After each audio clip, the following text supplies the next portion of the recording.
roles. I love the moves, Shaylin.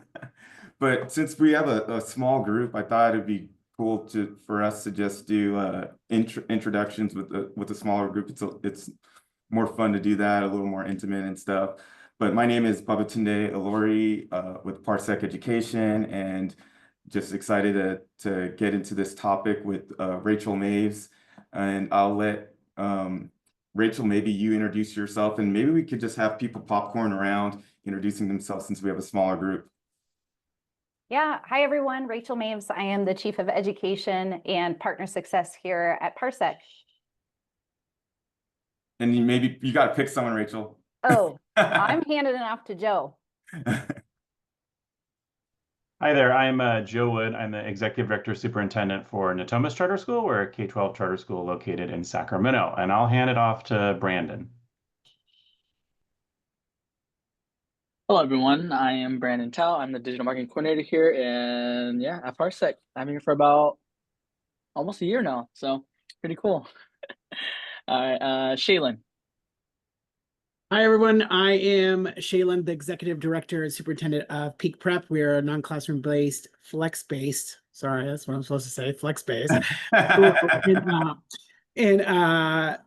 In California, I'm also Parsec's poster child or wannabe desired. And I'm excited to hear all this good stuff. Cool. Oh, Shaylin, you got to pick someone. Oh, that's right. I was all ready to go popcorn Kimberly, and then I messed that up. Thanks, Shaylin. Hey, team. I'm Kimberly Dumumbing. I work with Parsec. I'm a partner engagement manager, and really excited to be here. I get to work with all you amazing partners, so thanks for sharing your data. I'm going to popcorn Meg. Hello, I'm Meg Ridman. I'm the superintendent of the Olive Grove Charter Schools, flex-based schools here in Santa Barbara County for charters. And it's nice to be here. And let's see, I don't know how to say, is it Grahal? Yeah, Gersharon. Oh, sorry. Hey, Gersharon. Hi. To be fair, my full name wasn't written on there, so that's no problem. I work for Carruthers Unified. Nice to see you. Thanks for joining us. And then you got to pick someone unless we got everyone. Did we get everyone? Monica? Did Monica go? No. Okay. Oh no, I haven't gone. I'm Monica. I work at Sequoia Union High School District as LEA coordinator for CAASPP and LPAC. Cool. Nice to meet you, Monica, and thank you everyone for the introductions. Rachael, you obviously knew Joe beforehand, because I could tell with your so there's a lot of connections here. I love it. And you said Natomas, right, Joe? So did you work with Joel Rabin? Yes, so Joel was in our authorizing school district, Natomas Unified. So Joel and I are friends. Actually, I have a phone call. It reminds me, I need to call him back today. He called me yesterday. Tell him I say hi. Will do. We go way back. Cool.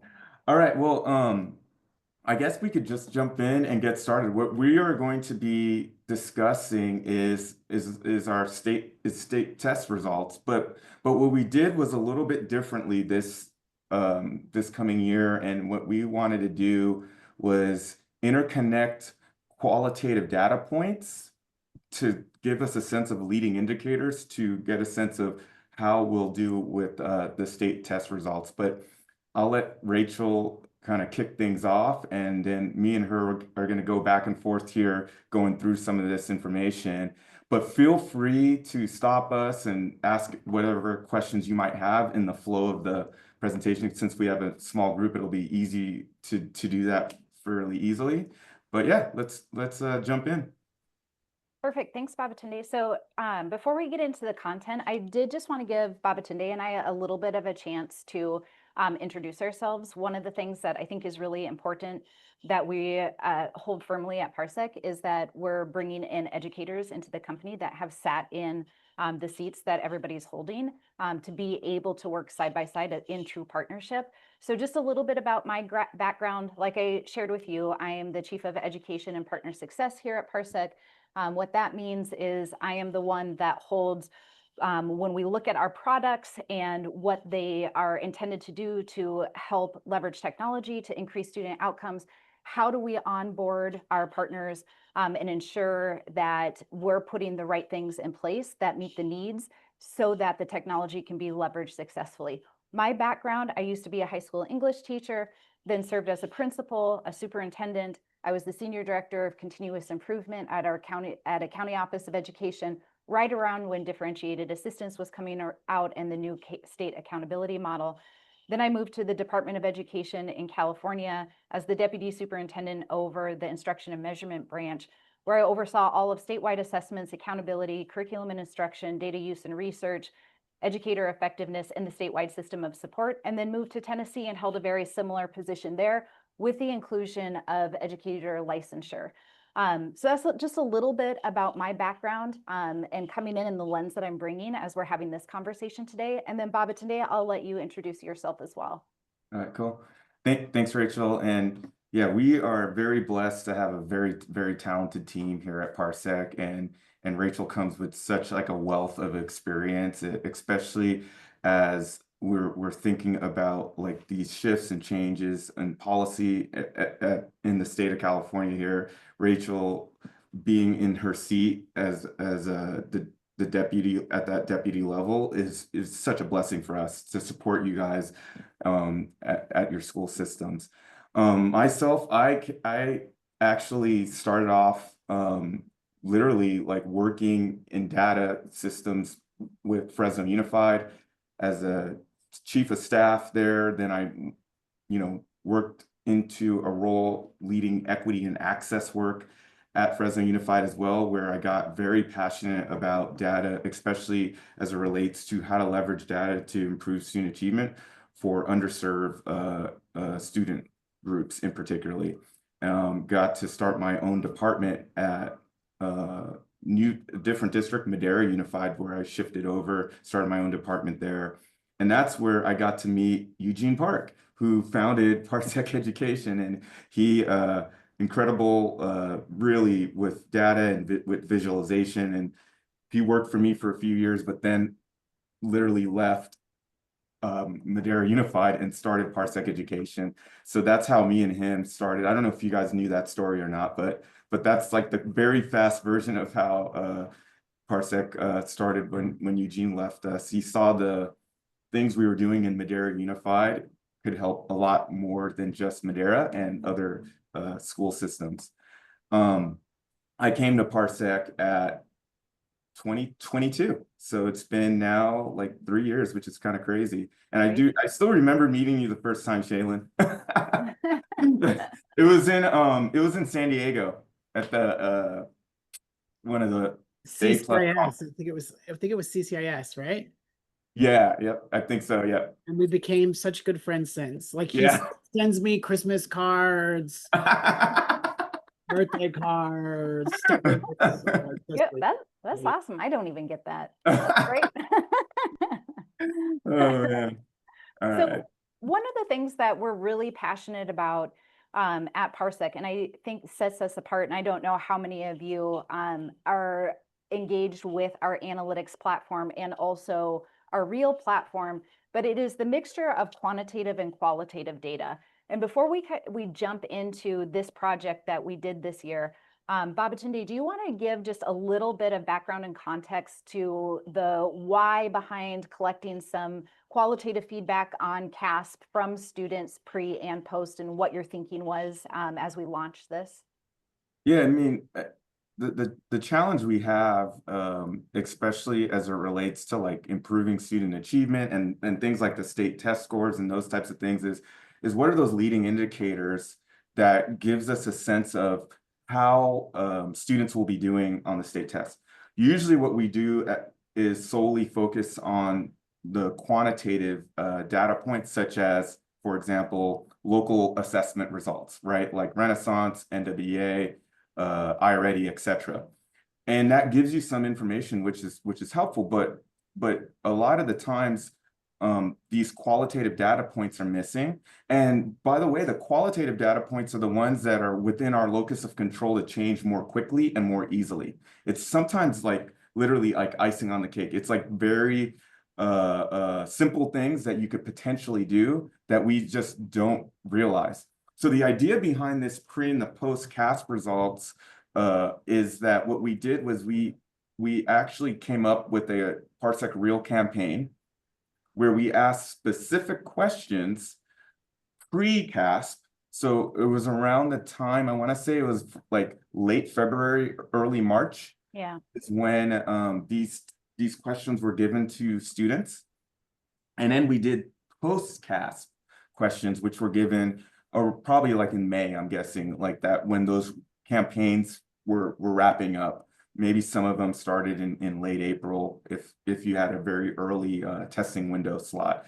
So the idea was, what if we were able to get a sense of what students felt leading up to CAASPP, their preparedness, their understanding of the purpose of why they're even taking it, and then compare it to what students are saying after they've completed it, if they felt like they did well or not. This, so that you know, what you're going to see here is more, and it'll be towards the end of our slide deck. I'll show a pre-CAASPP questions and I'll connect it to actual test results for students. So we'll interconnect that qualitative and quantitative for the pre. We'll probably do another separate webinar to do the post-CAASPP analysis so you could see that. But I just wanted to let you know that that was like the main reasons. It's like, what are those things within our locus of control, which we could make shifts and changes to that can help improve student results on the state test? So what I'll add to that is, if you all don't know Babatunde super well, Shaylin, you do. He is our ideas guy, like always coming up with like new ideas and innovative ways that we can start to and pushing our thinking around the product. And this was really his brainchild of, okay, let's do a full court press effort to see how many partners want to do this alongside of us. And we'll take on the heavy lift of putting it all together so that all they have to do at a touch of a button is get it sent out. And offer that, and we'll get to this later in the insights meetings, then we will make sure that we pull your qualitative and quantitative data and do the analysis for you. In that offer, we had over 18 partners that took us up on that offer and 1,200 respondents. So that means that we had 1,200 students that participated across multiple partners. Again, this was a lift, and I think all of you that are partnering with us have experienced this with us now. One of our values is that we want it to be as easy as possible for you, especially since this was coming from us. So our team, the LISs and the EAs, partnered together. We came up with the questions based off of what Babatunde's vision was, ensured that they were age appropriate and are getting to truly that experience that we want to elicit with Real as we're sending those campaigns out, and then provided the links to our partners so that all that they had to do was get it out to students. And we wanted to show you some of the results. What you're going to see here are comments that come directly from the kids based off of the questions. Here are the 5 questions that we asked pre-CAASPP, and I'm just going to give you a couple of seconds. And Rachel, yeah. I want to do this too because I'm just curious. We have a small group.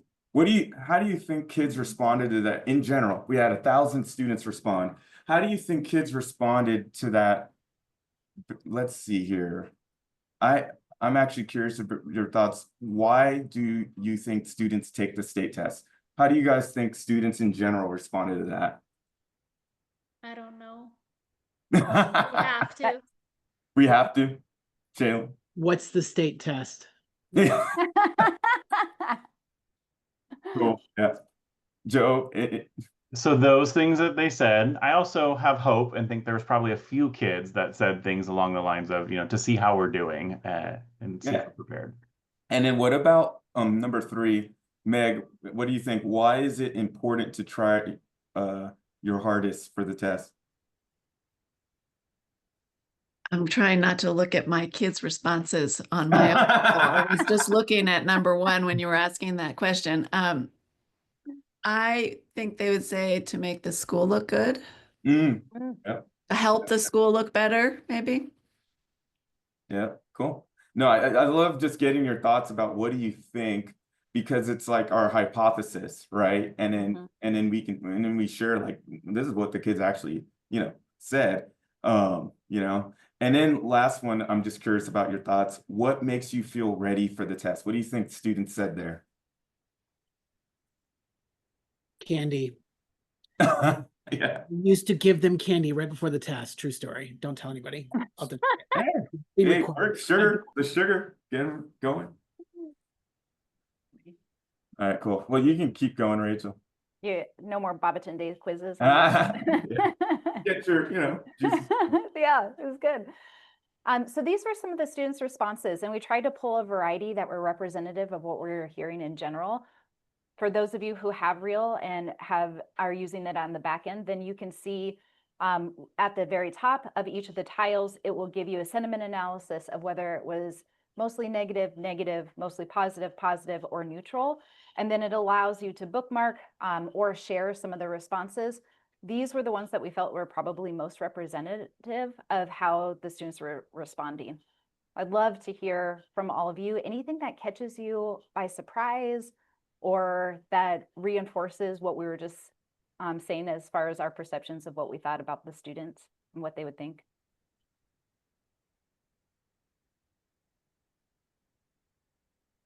I thought that mostly negative one, so the school can get money because based on the student scores, the school receives funds. Usually each school has 1 to 2 smart kids in the class, and that is helping the school. Like I was just thinking like, this is what kids, right? In their kid brain, they're like, yeah, it's for the school to get money and those scores get us money. Yeah. Seems like that kid has too much information.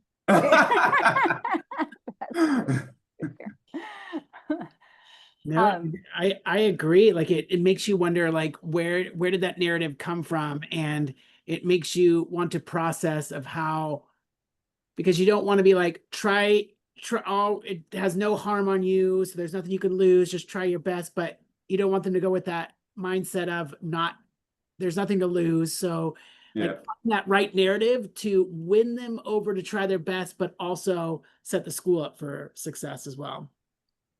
Yeah, absolutely. Here's what they responded to for question 3. Why is it important to try your hardest on the test?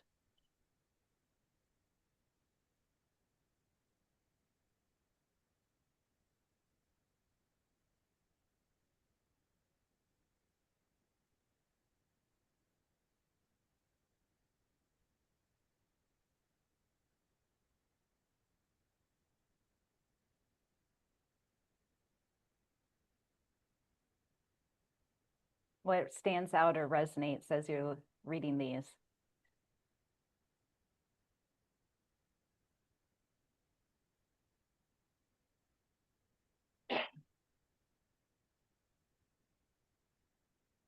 I think it's interesting. I mean, I was wrong when I look at my kind of summary of our results, answers for this question too. None of them seem to say because it makes the school look better. More of them were along the lines of, so we can really know how we're doing and our school can help us better.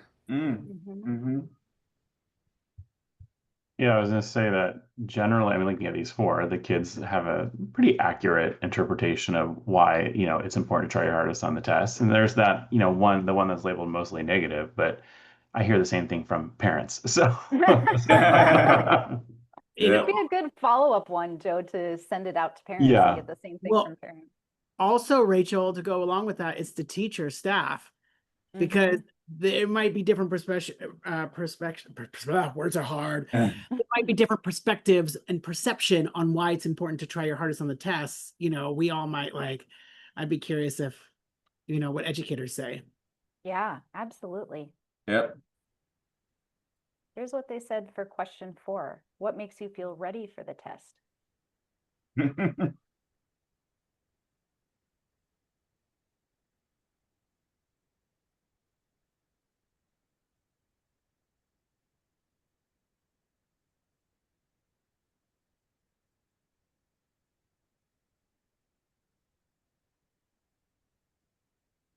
This is a one that I really want to see if you can share your thoughts about this one, because this is where we did some deeper analysis on this question and interconnected it with state test scores.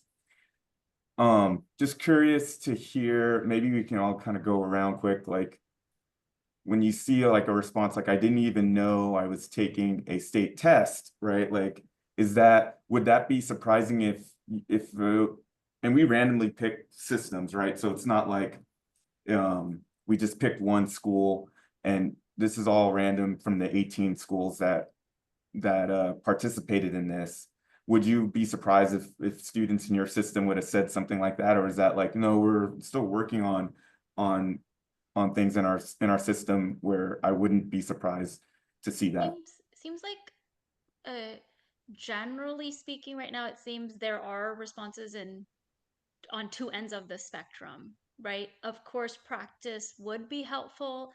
And then I didn't even know I was taking the test. If you really break that apart, is it because there was so much preparation, it was easy, or it was just like I didn't even know because I just really was unaware, which seems highly unlikely because there's so many steps before you press go in a sense. So there's just so much to ask beyond these questions that this is a great offset point to be able to know more of what these kids actually feel when they are responding, whether they're ready or not. And that then takes back responsibility to the educators in the classrooms and administrators. Yeah. No, thank you for sharing that.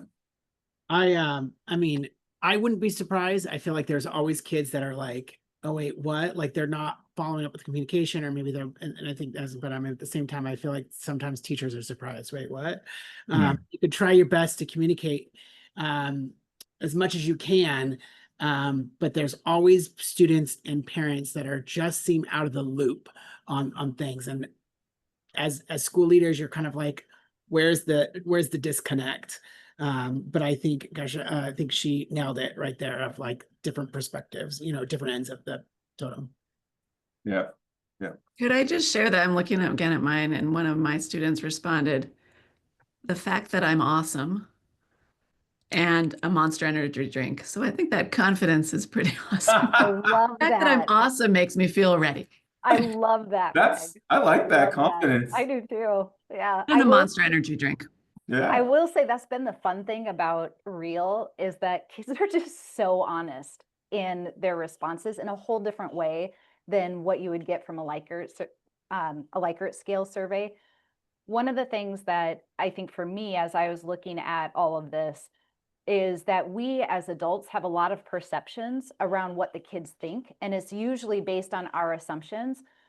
What stood out to me as we were starting to dive into some of this analysis was that students actually have more of a handle on it than I thought. And the things that they were saying truly are one-offs. And that's where I think the power of qualitative data, as you're trying to figure out what do we need to move the needle in our system, can help create that bell curve where it's identifying where are those places that are the tails that are just a select few, and that's not actually the real issue, but here's what the majority are saying and the ways in which we can start to address that based off of their feedback. The overall, what we heard, some of the major themes was centered around test anxiety, like students actually feeling really nervous about coming into this test. And then some additional thematic highlights that came up were as far as like the why behind the test, academic progress tracking, identifying areas for improvement, and then funny, school funding did come up. But just that those were highlighted as themes across the whole, I mean, really does show that kids understand the reason that they're taking this test. The majority of them believe that it is around academic progress tracking and then wanting to show that improvement. And then the key things, now this is general, I will say, like Meg, your data might look very different for your specific school. So we were just looking at the aggregate of the whole. But students did respond with some key things. Some of it not surprising, snacks and solid meals. Students love snacks. Everybody loves snacks. But that's something that's really helpful for them. That calm testing environment, that actually surprised me that a lot of students were saying that. And then the ability to have those practice tests was key. I was surprised by that one as well. I would have thought that that would be something that came off as a negative, but many students said that this was really helpful in that preparation for them going into it so that they could feel like, oh, I know and understand how this is going to work. Anything that you wanted to add to this, Babatunde? Something I just want to call out is most of the school systems that participated are charters. I think it was maybe a couple that were districts. So keep that in mind, because I suspect too, when we do more deeper like analysis on this, especially when we do that like second webinar with more deeper analysis, yeah, we'll see some unique shifts there. So because I suspect, because charters are held more to the fire, in my opinion, on these state test scores because of like the renewal process, the charter renewal process, etc. I suspect that we may see some shifts or differences in the qualitative feedback of students saying, I know what this is about, la la la, versus like a unified district, that the stakes aren't in that same kind of manner, you know, as a charter school has for these state test scores. We were really fortunate. Just Michelle and just in the nick of time got to get a postcast through Real out to our school, and the results honestly were really fascinating. And that's for us to be able to determine to utilize Real for purposes beyond just CAASPP. But the point is that when the results came back, it was really beautiful to be able to see all the ways that you can look at these responses, and then what does an administrative team do with the responses that we got, right? Yep. The capture of the video options is just fantastic, and if not set up to just press and go, it likely doesn't happen the way it did through this. Just as an example of, we were that school that's not charter that tried our best, but we have a long ways to go to get better feedback. Yeah. No, thank you. Thank you for sharing. So these are the post questions that we asked. So what we showed you was the data from the pre. This is setting us up to, as the kids are going in, students are going in to start to engage with the test. And then this is what we ask them afterwards. So again, I'll give you a couple minutes, and I'm sure Babatunde will have a question. Oh yeah. No, I'm really curious. For like number one, you know, what did you find most challenging about the state assessment? What do you think in general? I'm sure you guys will have good guesses here, but I'm curious, what do you think in general our kiddos are saying across the state?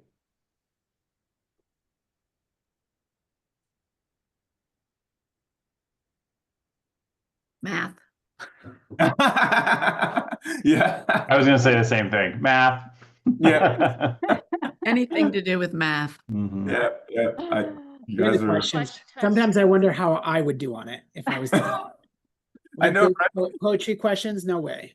Poetry question. Yeah, no, that's math, right? Cool. And then with the other question here, how prepared did you feel for the test? Again, post, right? So this is kids that, think about it, pre, we asked a similar question, right? But then like post, after they've taken the test, how do you think students, what do you think students are sharing?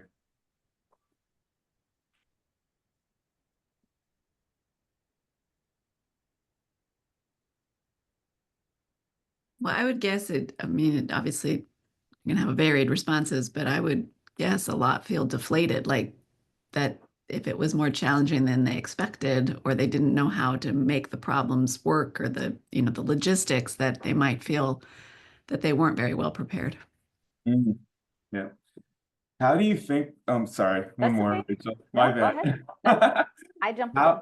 How do you think, like, if, let's say, we had like large amounts of students actually complete, which some of your systems actually, we did have a decent amount.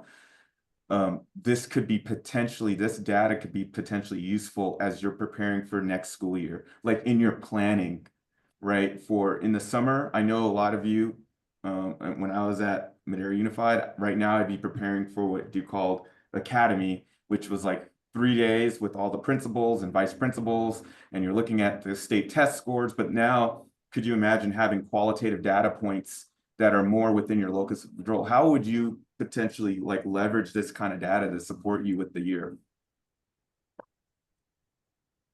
So for peak, we're already kind of breaking that down now of looking at that, trying to see what kids that potentially might need intervention, what kids might need different support, kind of looking at that dashboard piece to it. This is one of the things I love about Parsec, right? You guys already upload it for us. We could start, disintegrating that, already. But my big hiccup is we also have internal testing as well, assessment. So sometimes they'll do well on that and poor on CAASPP, and vice versa. And then it's like, what data do I use? Yeah. Mm-hmm. No, that's a good point, Jalen. I would just add, to what Shaylin said, we're in the same place where we've actually already met with all of our principals and gone over our data because Parsec is so handy that everything's ready to roll. But I think the qualitative components are helpful for kind of underscoring the why of changes and things that we're going to be doing differently, right? The hard data kind of points you in the direction, but trying to make a compelling narrative around it, the qualitative data is very important. Yep. Yeah. Yep. Cool. And to that point, Joe, is I like how you had the principals do it, because then it's not coming from the higher up saying this is what you need to do. It's like, look at this data, examine it. What do you see? What do you notice? What are the trends? And it's them coming up with the thoughts, oh, we need support in these areas. These kids need support. So it's not like, they're coming up with the ideas of how to support them rather than like, dude, we got to support these, and make it. So. Yeah. And Shaylin, as you're talking, I mean, I know this isn't the purpose of this webinar, but it might be worth connecting with your LAS EA team afterwards. When I was listening to you say that there's this discrepancy between your local assessment and your end of year assessment, my first question was, gosh, I'd want to do a reel on that for the staff and for the students. Like, okay, what is it about this assessment versus this that you feel more confident about, or why do you think that you're scoring higher? Because typically when we've done correlation analysis for partners on different local assessments and on the IABs, typically they're pretty close in some of them. Sometimes we see where it's not, but if it's not, then I would be diving a little bit deeper just to understand from that qualitative side what's happening here. But love all of that. Yeah. I appreciate that. And I'd be curious if that's just common with flex-based schools in general that don't do testing on site as well. If it's just a burnout, and it's like, because our testing windows get drawn out because we're trying that 95%. Yeah. And now it's like second semester is all about testing, it seems like. Yeah. That's Yeah, tough. but that's, again, we can help with some of the qualitative pieces of that, because that's what I love about Real. It helps you get to we're not going to make assumptions, like what actually is happening and what are the students and families and teachers saying. So these are some of the responses that go ahead, you're sharing. I was going to say, so this is the first time that we had our data available to us from the state level, then even in Parsec, before the school year was over. So that is something that has been promised, and it actually happened. So that's very promising. But with that comes a responsibility for us to then, as districts, to ask different types of questions and then be prepared to hear those answers and change practices based on that. And one example of that is results tell you something, they do not tell you everything. And then we should be moving towards, so now what is that classroom environment look like that needs to be different? What types of questions and what do teacher A, B, and C need to be prepared themselves to prepare the students, and so on and so forth. And I think with more of these types of data points that we have, we put ourselves in positions that they don't look like subjective types of questions, that there's a practice around a really solid foundation of a program and or set of questions that we tend to ask consistently year after year. Yeah. Well, and that's the nice thing is the dashboards that Real provides on the back end. To your point, Gersharon, let's say that then you really want to dive into instructional practices around math in a specific middle school or something like that. But then being able to ask the teachers, what support do you need? What supports have been really effective in the past? Then being able to take all of that data and present it back to the teachers. This is what you all said. And here's the data that shows that, where again, like that it creates that we're in this together feeling, as opposed to based off of this data, we've identified the issue, here's what we're doing next. And then immediately teachers bristle. And you all know that, you've experienced that as well. So this was question number 2 that we asked. We wanted to highlight just a few responses. How prepared did you feel for the test? Again, would love to see if there's anything that stands out or resonates, things that are not surprising.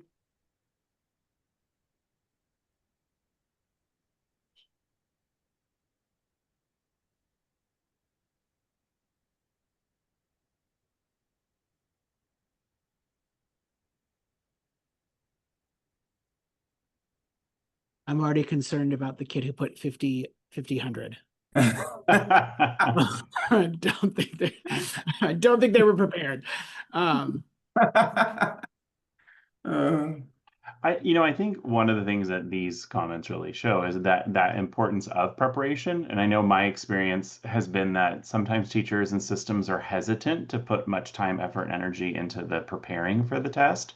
But just like you would prepare for your DMV exam or the SAT or other things like that, kids want to go into that situation feeling like they're prepared. And yes, we prepare every day when we're teaching and we're doing assignments in class, but it's important to actually take a moment and say, okay, we're going to do a practice test together so that you feel comfortable with it. Yeah. Thanks for sharing that. I agree, Joe. And one of the things, just on Tuesday, I was meeting with someone to go over the questions, and some of those English questions are pretty much worded exactly the same in 6th grade, 7th grade, 8th grade, 11th grade, and it's just broken down by maybe it's like, check your notes, whatever it is. And so if we can get them familiarized and on an everyday, like it normalizes the way it's worded. Power standards, just normalize that so that even if they didn't feel prepared for this in the sense of understanding CAASPP, they would understand when they saw the question, oh, I've seen questions like this before. And giving them confidence in that. Love that. Here's question 4. How can our school help you feel better prepared for future tests?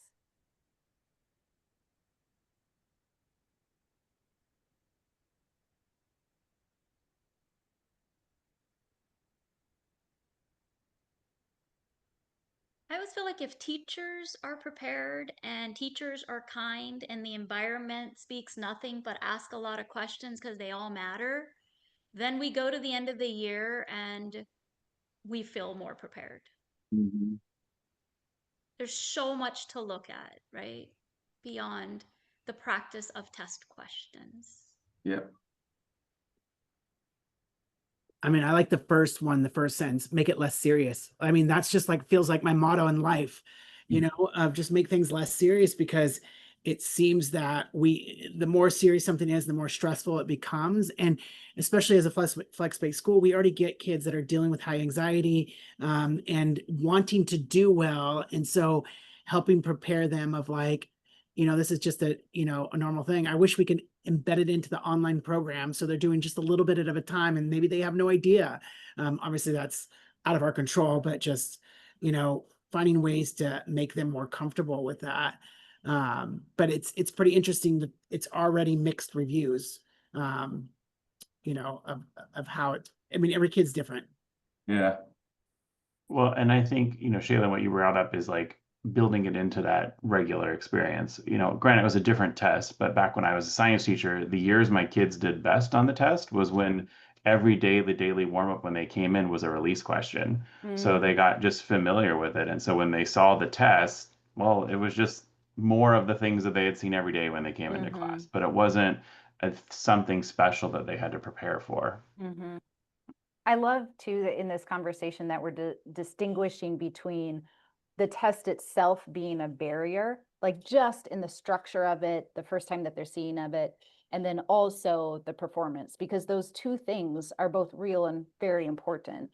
The 5th question, tell us about your experience preparing for the test with your teacher.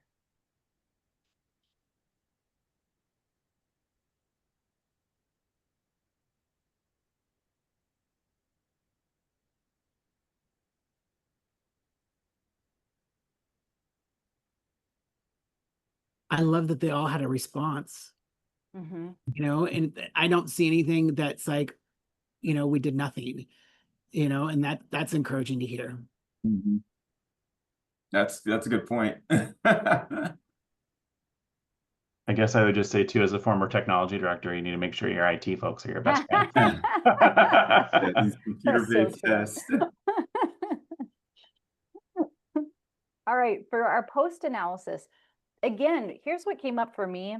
The major themes, study materials, and practice tests are appreciated. That was something that I don't know if I would have put my finger on, that students were like, hey, this was super helpful. We liked it. We appreciated it. But key thematic highlights, top of the pack again was this testing anxiety. I'm gonna like take off my Parsec hat and put on my like former working on the SBAC executive committee when I was in my role at CDE. We would talk about this often. We have created this misnomer that the assessment actually assesses student learning. The assessment actually assesses instruction. And this is something that Tony Alpert, who's the executive director, will hit over and over and over and over again. And it's hard because I think there's a lot of feels like with the teachers when we talk about that. But that's what the test is designed to discover, is how are we serving our students with our instruction and what needs to change behind that. It is not the student actually that has to change. So when I'm looking at this and I'm seeing that testing anxiety comes up as one of the top themes in the pre and post, that would be a trigger for me as a leader of how are we talking about this? Do the kids feel like the onus is on them, or do they understand that this is a reflection of how we are serving them so that they understand it is us who needs to get better to meet their needs to be able to learn? The perseverance and endurance, this came up often, of students having to sit for a really long period of time, which would be helpful if that was flagging for me, because there are some things that you can do to adjust that for students. And then instructional rigor versus the test. That was something that we saw come up across the board in a lot of our schools, is what the expectation and that level was on the test versus what they felt like they were getting in the classroom, and the differences there. Babatunde, anything that you wanted to add to the post analysis before we jump in? I think the biggest thing I would add is, and I think it is connected. When you think about testing anxiety, and in the last point, which was the rigor of the assessment, that I feel like that there's a correlation there. I feel students' anxiety increases when it's experiencing something that's more of an unknown that they're not used to. They're not used to the types of questions. They're not used to the rigor of the questions, the way it's asked. One of the things I found, like, and this is why I'm so excited that we did this analysis leveraging qualitative data, and then we will be interconnecting that quantitative. But it's this idea that these kids are really smart. Like, our kids are smart. The challenge is that the assessment, the way that questions are asked, sometimes if the kids aren't doing those practice tests, it doesn't demonstrate their brilliance to the state of California. And it's because they just haven't been afforded the opportunity to practice. The way I think about it is, if I coach soccer, I love soccer, and if I'm coaching my team and we only play 5-on-5 soccer, but the games are always 11-on-11 on a 120 by 80 yard field, and we're playing on a 50 by 50 field. When they play in the game, they're going to be a little confused, it's going to be tough. They won't be able to demonstrate how strong they are. And so what this is telling me is that kids are even saying themselves they wanted practice and they appreciate the practice. We want to reduce the testing anxiety. And then they're feeling that the rigor of the content that they're getting in their classes aren't the same rigor as the test, right? And this is something we saw across the board, pretty wide scale. So it's just something for us as educators to unpack and understand more deeply, like, as you're planning for next school year. I 100% agree and really appreciate you saying that. One thing over a few years, just as a quick learning opportunity, was just as seriously as we take our daily schedule planning, our master schedules planning, our testing schedule needs to be taken that seriously. We have options. It doesn't have to be 1 to 2 hours a day. It could be broken up, and it should be. And so when things are broken up into a schedule that's more digestible, the kids feel more successful as well. Yeah. Yeah. I'll snap to that for sharing for sure. Okay, so where do we go from here? Babatunde, just a quick time check. We only have about 10 minutes left. Oh, thank you. And we want to leave it open for question and answer too, if anybody wants to engage that way at the end, even though I feel like this has been a really helpful dialogue back and forth. So where do we go from here? There are two ways in which we're moving this forward with our partners that we're able to engage in this reel. The first one is Fall Insights. So what we offered to any partner, and you're going to get a snapshot of this with Babatunde in just a second, is that we would take all of their qualitative data and layer it next to their quantitative data in their Fall Insights meetings. So for anyone who ends up watching the webinar later on, maybe that isn't a partner of Parsec or doesn't have analytics and Real, one of the things that we offer with analytics is insights meetings in the fall, in the winter, and then at the end of the year, where we have an education analyst that does a deep dive into your data to help make meaning of it, pull out patterns and trends. But in this one, for people who engaged with this, Real, we're layering it in so that they can look at their CAASPP data alongside of their qualitative data, and then we can talk through what those next steps are. And that hits at point number 2, which is that partners are able to utilize that qualitative and quantitative data for decision making, to look at what did our students say, what are the things that they need, what are ways that we can really just tweak and adjust in the small things that are going to help our students be more successful moving forward. And to do that, Babatunde did a quick analysis, and I'll let you set the stage for that, Babatunde. Yeah, so what I did was I picked randomly the one of the 18 schools, and I compared it to another based on the qualitative analysis we saw on the Real campaign. And then I compared, so the qualitative analysis we saw in the Real campaign, and I compared it to the actual 2025 state test scores. Okay. Mm-hmm. And so, and I was looking back and forth with Kim and Meg on the chat here. So obviously Meg's, yours wasn't included because it's 2025, but the ones that we had, the 2025 updated. And so what I found was this, you can go ahead and hit one of the animations. This is school A, again, a random school. It's a real school, but I didn't want to like reveal the actual school. So to the question of what makes you feel ready for the test, we had 60% positive or mostly positive responses from school A.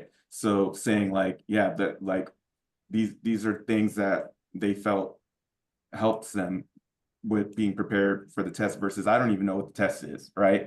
Which is a negative comment. Now you can do the animation, Rachel, for school B. So this is a different school, but it was 80% positive or mostly positive as it relates to this question. So it's like a 20% difference, which is quite significant. And the n sizes, by the way, I didn't have time to put the n sizes of the number. It was a good portion of the schools, like that student population that participated in the Real campaign. So there's no n size issues here, etc. Here's my question though to you. Go back. Sorry. Here's my question to the group. Just by looking at this, do you feel like there's a good probability that school A may have lower results than school B, or school B may have higher results? Or what are your thoughts based on just looking at this sentiment analysis based on this question? Based off of kind of like the self-fulfilling prophecy, I would go with B. Just just assuming that there was more positive, more preparation, more all that stuff, that B would have done probably better than A. Yeah. Joe? Yeah, Lincoln? same. Christian? Same thing? I don't know. I feel like it's a trick question. I think so too. I thought that too. Everyone's like wondering. It's like we're taking the CAASPP ourselves right now. I know. Meg, what do you think?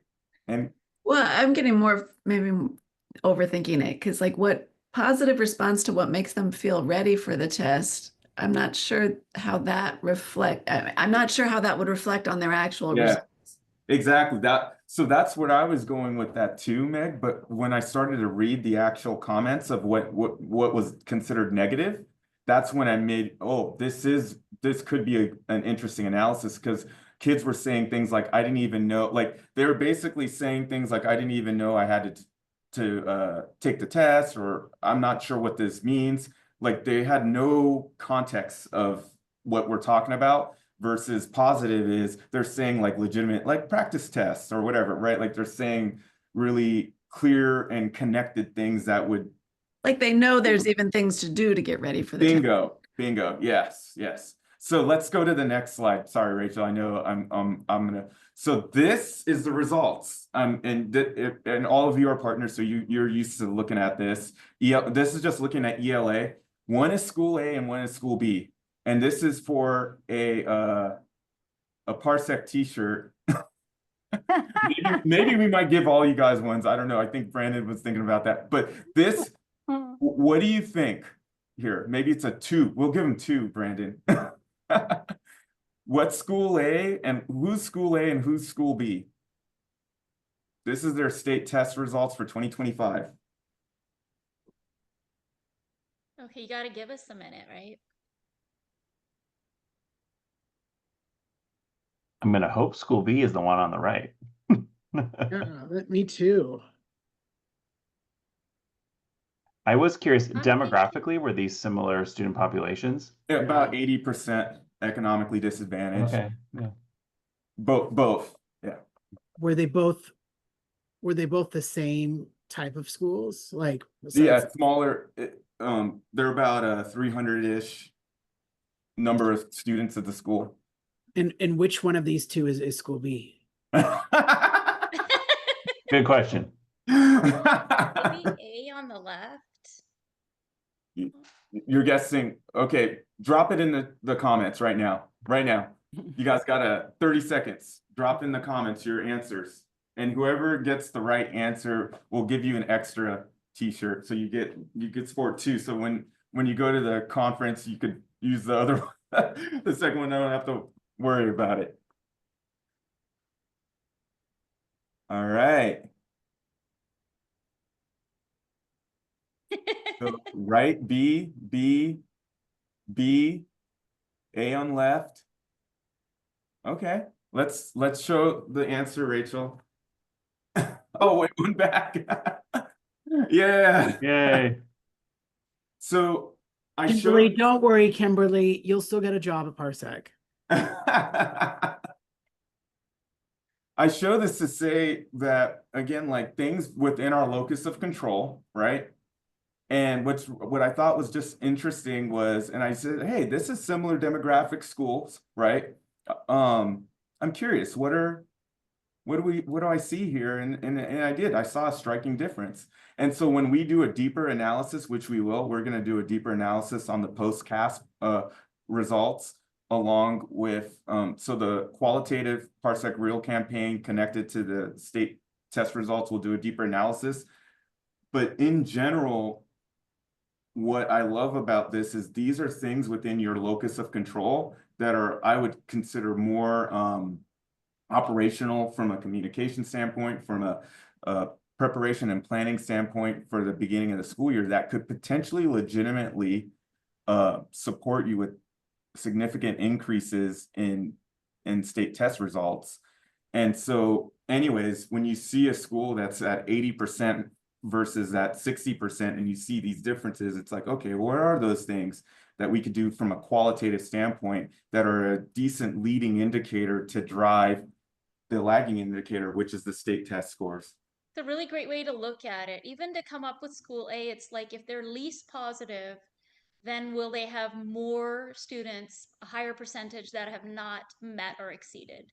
Yep. So it's sort of like so many ways to start looking at it, but then you'd make that assumption, right? Yep, exactly. So we only have about 4 minutes left. This was such a great conversation and discussion today, everyone. We appreciate your engagement, but also just wanted to leave a couple minutes if there are any follow-up questions that any of you have, or any other comments that you would like to make before we sign off with our time together. No, just thankful. Thank you. It was insightful to kind of look at these trends. Thank you, Joe. I agree. I'm really glad I got to do this. And conveniently, my Parsec invoice came during this meeting at the same time. Shamelessly, we planned that. I'm just really thankful we have a tool that's available to us that can't be created from school to school to school. We have a tool that then can be used hopefully with the masses, and we can start making some changes that we're all proud of that go beyond just what sometimes feels like teaching to a test. Yeah, yeah. And I know that you all already know this, but just as a reminder, if you leave this and like are processing a lot and have some thoughts and ideas, please remember that your designated learning integration specialists and education analysts are huge resources to you. They're there to be thought partners. If you need somebody just to bounce some ideas off of, they can do that. If you need some support in getting some reels set up, or if you're interested in participating in something like this for next year, we can already get that all set up and scheduled for you so that it's something that, you know, if I will leave and my brain's a sieve and it will fall out. So it's something that you can get done already. But Babatunde, I'll give you final comments. Yeah, you can stop sharing so I can see everyone's Perfect. faces. And Monica, are you still on? I know that we didn't. It's easy when you have the video camera. I just boom boom boom. I could see. Oh yeah, no, I'm still here. Oh, okay, great. So what are your thoughts? I didn't get a chance to. I know you focus more on the CAASPP aspect of the work, if I recall, when you were doing the introduction.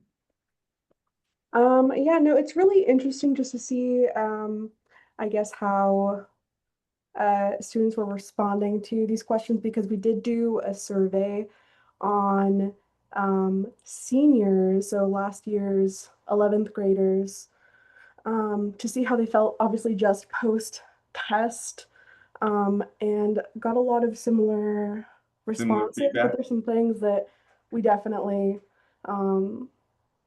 didn't ask, I guess. So Yeah. it's good to hear what other questions you guys were asking. Cool. Well, hey, thank you, Monica, for sharing that. And everyone, I appreciate your participation, especially with my like 1001 questions. That's just how especially with smaller groups, it's easier to get you more engaged and just thinking and processing in a little bit of a different manner. So I appreciate everyone's engagement. And Meg, we'll figure out something else for you since you already have a Parsec t-shirt. So we have some Parsec mugs and other swag we could probably send over to you.